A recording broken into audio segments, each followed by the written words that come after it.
அப்பாக்களுக்காக ஒரு முக்கியமான விஷயம். 1000 மடங்கு அன்பு உள்ளே வைத்துக்கொண்டு 1000 மடங்கு அன்பு உள்ளே வைத்துக்கொண்டு எதிரியைப் போல் தெரியும் ஒரே உறவு அப்பா தான்.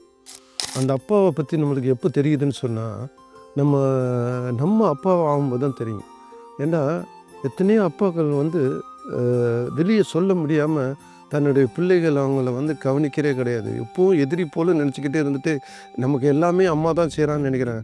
அந்த அம்மாவுக்கு யார் செய்கிறான்னு அந்த அப்பா தான் செய்வான்னு அந்த பிள்ளைகள் எப்போ உணரும்னா, தான் அப்பாவாகி தன்னுடைய பொண்டாட்டிக்கு கொடுத்து தன்னுடைய பிள்ளைகளை கவனிக்க சொல்லும்போது, அப்போ அந்த பிள்ளைகள் அந்த அப்பா தன்னை அந்த அந்த அப்பாவை எதிரியாக பார்க்கும்போது தான் தெரியும், அட நம்ம அப்பாவை இப்படித்தான் நம்ம செஞ்சோமோ, அதுதான் நம்மளுக்கு இந்த பழி நம்மளுக்கு வருதோ, நம்ம இப்படி ஆகணுமோ, இதுக்கு காரணம் நம்ம நம்ம செஞ்ச பழி நமக்கு பின்னாடி விழுவுதுன்னு சொல்லிட்டு எல்லாரும் பிறகு யோசிக்கிறாங்க.